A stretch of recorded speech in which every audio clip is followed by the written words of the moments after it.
Hello, আসসালামু আলাইকুম। সুপ্রিয় সম্মানিত চাকরিজীবী ভাই ও বোনেরা, আশা করি আপনারা ভালো আছেন। আজ আমরা আলোচনা করব ডক্টর মোহাম্মদ ইউনূস অর্থাৎ প্রধান উপদেষ্টা, যিনি বলেছেন যে ৫০% মহার্ঘ ভাতা দাবি ডেকেছেন প্রধান উপদেষ্টা। কেন ডেকেছেন সে সম্পর্কে আসলে আমরা আজকে আলোচনা করব। যে ৫০%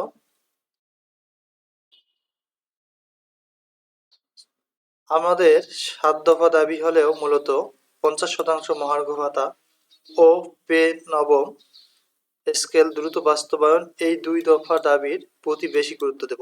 ছাত্র জনতা যে বিপ্লবের মধ্য দিয়ে বৈষম্যবিহীন দেশ গড়ার প্রত্যয়ে এই সরকার দায়িত্ব গ্রহণ করেছে। ৫০% মহার্ঘ ভাতা ও নবম পে স্কেল বাস্তবায়ন সহ ৭ দফা দাবিতে আন্দোলনরত সরকারি চাকরিজীবী নেতাদের ডেকেছেন প্রধান উপদেষ্টা ডক্টর মোহাম্মদ ইউনূস। রোববার ৯ ফেব্রুয়ারি দুপুর ২টায় বাংলাদেশ সরকারি কর্মচারী দাবি আদায় ঐক্য পরিষদের ব্যানারে ১৫ সদস্যের একটি প্রতিনিধি দলের সঙ্গে কথা বলেন তিনি।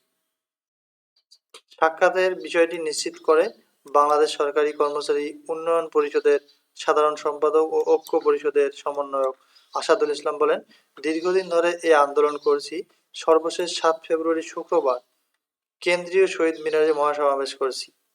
এরপর আজ প্রধান উপদেষ্টা কার্যালয়ে আমাদের ডেকেছেন। ১৫ সদস্যের একটি প্রতিনিধি দল দেখা করতে যাচ্ছি। তিনি জানান, আমাদের ৭ দফা দাবি হলেও মূলত ৫০% মহার্ঘ ভাতা ও নবম পে স্কেল দ্রুত বাস্তবায়ন, এই দুই দফা দাবির প্রতি বেশি গুরুত্ব দেব। ছাত্র জনতার যে বিপ্লবের মধ্য দিয়ে বৈষম্যবিহীন দেশ গড়ার প্রত্যয়ে এই সরকার দায়িত্ব গ্রহণ করেছেন। আশা করি কর্মচারীদের বেতন ভাতা নিয়ে বৈষম্যের শিকার সেটি ডক্টর মোহাম্মদ ইউনূস বুঝবেন এবং তাৎক্ষণিক ব্যবস্থা নেবেন। প্রধান উপদেষ্টার সঙ্গে সাক্ষাৎ করতে যাচ্ছেন কর্মচারী কল্যাণ ফেডারেশনের সভাপতি ওয়ারেস আলী। আপনারা নামগুলো দেখে নেবেন।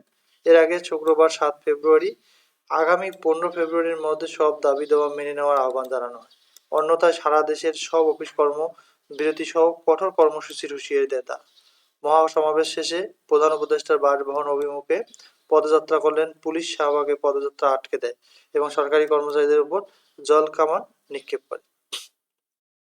তাদের দাবিগুলো পে কমিশন গঠন করে, বৈষম্যমুক্ত নবম পে স্কেল ঘোষণা, বেতন স্কেলের পার্থক্য সমাহারে নির্ধারণ। এরপরেও ১২ তারিখে যে আন্দোলনটি হতে যাচ্ছে, আশা করা যাচ্ছে এমপিওভুক্ত শিক্ষকদের জন্য কিছু একটা ইনশাআল্লাহ হবে। তবে আমরা সেটা দেখার অপেক্ষায় রয়েছি। আশা করি খুব দ্রুত একটা ভালো সংবাদ পাওয়া যাবে। তো সকলের জন্য শুভকামনা রইল। আসসালামু আলাইকুম।